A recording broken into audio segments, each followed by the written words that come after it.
my sweet, dear, magical friends. Welcome to episode 2 of Movies, Cards, and the Stars podcast.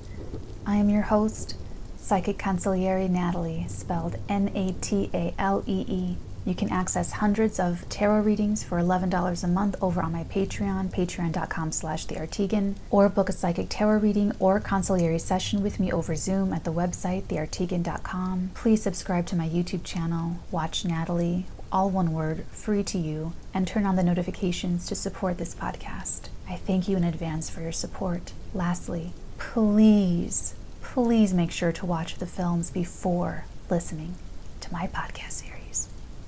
Thank you. In today's meditation, we are taking a look at a highly requested film after last week's successful launch of The Godfather, Inception. The themes we'll explore in today's meditation surround the thick, fibrous cord that runs through Christopher Nolan's cinematic masterpiece. Truth, consciousness, grief, protection, safety, boundaries, bondages, bonds, redemption, power, belief, love, validation, and permission. These are core energies that are meant to be conveyed through the symbolism of the Death Major Arcana card in the tarot and the planet Pluto, and houses 4, 8, 9, and 12 in astrology. In telling the redemptive story of a thief who steals corporate secrets through dream-sharing technology, being given a second chance at life by planting an idea, Inception, into the mind of a CEO, Christopher Nolan layers many stories of emotion through 3 separate but connected layers of dreaming. My subscribers on my YouTube channel have heard me explain how one emotion contains terabytes of cosmic information, even more. So much can be conveyed in a feeling. Christopher Nolan in Inception even includes business strategy in an emotion through his story's architecture. Pluto represents such an idea of something hidden within something else, especially the terabytes of information hidden within one big feeling. Cobb, portrayed by legendary actor Leonardo DiCaprio, is plagued by the very parts of his subconscious he cannot understand consciously, which impairs his ability to complete his work as a sophisticated thief. The Death card in the tarot, shown as a skeleton in armor who rides a white horse, tramples over a fallen king, drawing near to a child, woman, and bishop. They carry a black flag, or banner, on which there is a 5-petaled white rose, signifying the life force. The fundamental meaning is that of the manifestor of the universe. The king has fallen, reminding us that kings must inevitably fall. Another core theme in Inception, as significated by Fisher's strained relationship with his father and his father passing. There is perpetual transformation. The birth-death cycle is constantly at work. Death is a protest against stagnation.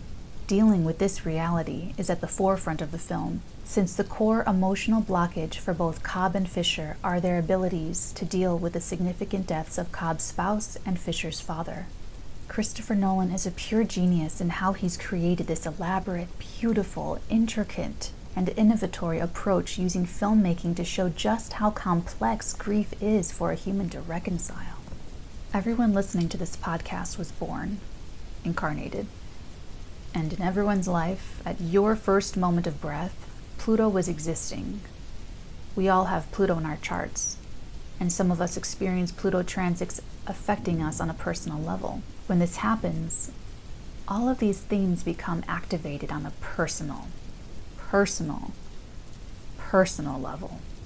Pluto wants to give us endings, deaths, so that we may end stagnation and give way for the better to come to pass. The very idea Cobb is tasked with planting into Fisher's subconscious is this: to break up his father's monopolistic business empire and create something new for himself. This is Pluto at work, and this is when you will have the Death card showing up in your reading. The universe speaks to you in symbols, because this is how so much information is conveyed in one instant. Whether it's the symbolism of tarot imagery, the glyphs used in astrology, the motifs used in filmmaking, or through a psychic channeler like me on YouTube, the messages get to you as you're ready to receive them. The film entertains new definitions of what it means to open and close one's mind. The ability for someone to break into the mind, to armor or militarize the subconscious, and to hack the secret codes that keep our deepest ideas about ourselves and our lives true to honest definition, so they do not devolve to destroy us like a virus of the mind. We're talking about the boundaries, bondages, and bonds that we draw and allow consciously, as well as the ones we draw up and allow subconsciously based off the subconscious programming or grooming we experienced from mom's last trimester of pregnancy to age 7. To have an open or closed mind to anything, a person or an idea, is all about permission. An open mind grants permission for anything that may come next to be felt, experienced, and considered. A closed mind denies permission for anything that may come next, and will resist and further deny any feelings, thoughts, or experiences that may come through because they have all already been immediately rejected. These decisions we make regarding the connections we allow ourselves to make, the bonds and the boundaries we erect instead, are of paramount importance energetically and psychologically. Dom Cobb is an expert at breaking into people's minds, hacking their subconscious, extracting truths and secrets. In fact, he's the best there is. No one, not even the richest man on the planet, who's already hired and been trained in subconscious security, can resist the penetrative and sophisticated turn of mind of Dom Cobb. Yet, even arguably the most conscious and skilled subconscious expert in Nolan's Inception multiverse has his own subconscious blockage that acts as a major vulnerability. Mal, his wife, played by the effervescent and absolutely luminous Marion Cotillard. He says in the film that an idea is like a virus. It can grow to define us or destroy us. It's a combination of his grief and his guilt that overtake his independent identity, coming to define his character and his actions, that over the course of the film threaten to destroy him. Under the radiation of Pluto, or in the foretelling of the death card, or even meaningful transits to the 4th, 8th, 9th, or 12th houses, we have an opportunity to meet the skeleton in armor, to meet the very ideas that are buried within our subconscious minds, that are growing like apps running in the background of our lives, insidiously steering our self-definition and threatening to destroy us if we keep a closed mind through denial, toxic ego, or cognitive dissonance. The death card in the tarot is a kind suggestion to change old concepts for the new, to embrace changing rigid intellectual patterns so that petty prejudices and outdated, outgrown opinions gradually die. The change from the personal to the universal view is so radical and sometimes so traumatic that mystics of the past often compared it to death. But as I've read, death is the twin brother to life. Creation necessitates destruction. Quote, "She had locked something away, something deep inside, a truth that she had once known but chose to forget, and she couldn't break free." End quote. Death is half of the universal transforming principle. But because spirit is immortal, humanity can never die. It's fascinating that in a creative, imaginary world of Inception, where we suspend disbelief to watch on-screen dream sharing and subconscious manipulations, that life after death is still considered far out. as Cobb is made to feel crazy when he genuinely considers his projection of his deceased wife in the dream world as potentially still being real. Somehow, some way.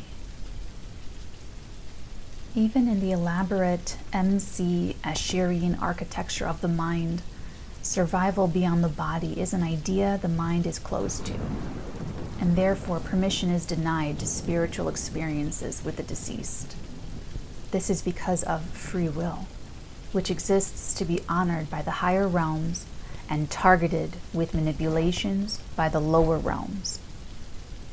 Because death in the film is viewed as so finite, it increases Cobb and Fisher's resistance to their own personal subconscious deaths they each need to experience for emotional renewal, redemption, and the birth of new ideas to be born.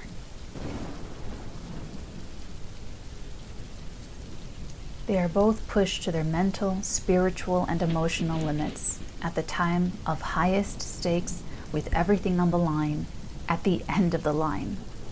This is the spot energetically we all find ourselves in at deep healing moments, between the rock of familiar pain and the hard place of subconscious programming.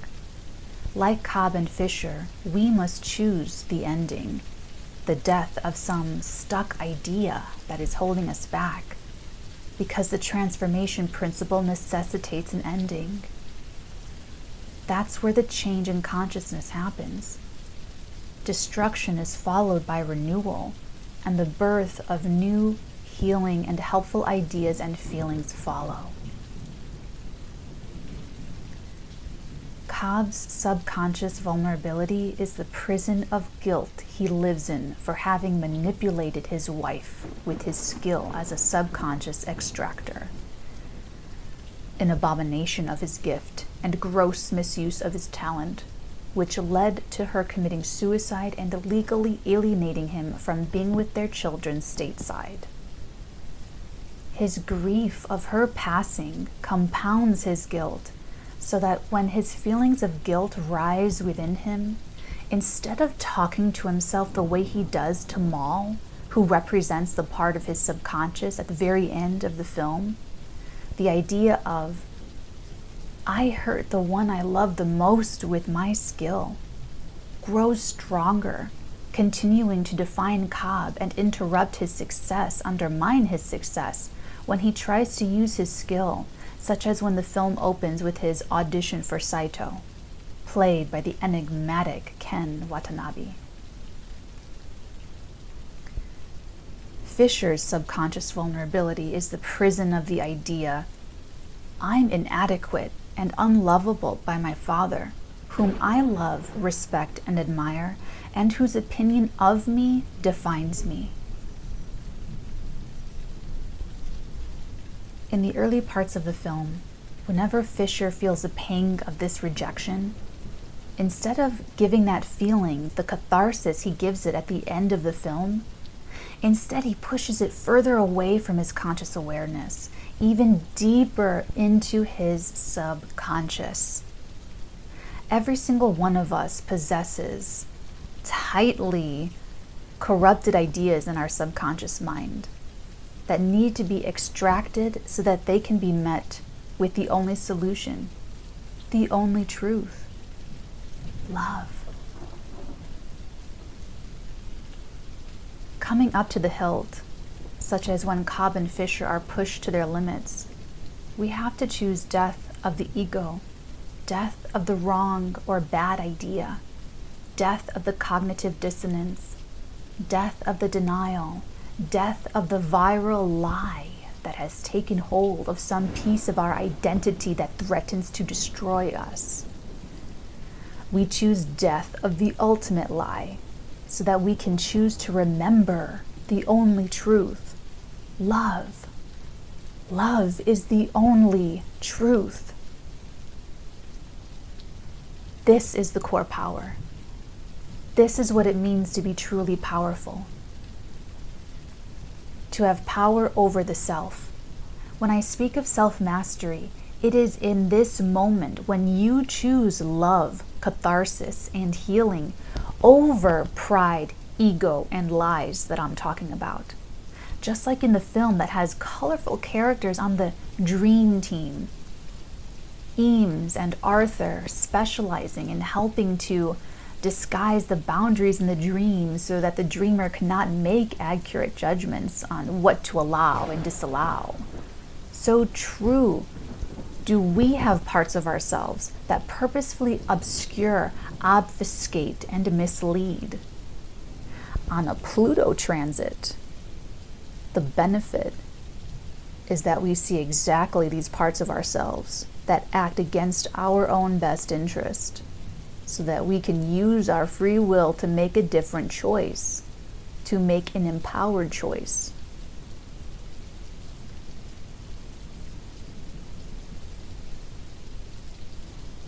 This is what the power of Pluto and the Death card mean. To consciously meet these unhealed parts of ourselves. Pain, fear, guilt, rejection, jealousy, hatred, revenge, and alchemize pain into providence, to reintegrate those alienated parts back into a whole. Cobb has to choose to forgive and love himself and Maul in order to release himself of guilt and heal his grief. Fisher has to choose to forgive and love himself and his father in order to release himself of the pain and heal his rejected parts. I discuss this process in depth, step by step, in my vlog, so be sure to subscribe to Watch Natalie, all one word, free to you on YouTube, so you can come back to it when you're ready to fill in some missing steps or pieces of the healing. I hope that you've enjoyed this meditation episode of Movies, Cards, and the Stars podcast. Inception is one of my favorite films of all time. We'll pick a new movie next week. Please let me know your movie requests in the comments below on the YouTube channel, Watch Natalie. We'll pick a new movie next week to meditate on how it connects to tarot and astrology for a fun and easy way to elevate our overall understanding of ourselves, our lives, and each other. I'll be back next Wednesday, and until then, I wish you many magical blessings upon all of your magical heads, darlings. Mwah.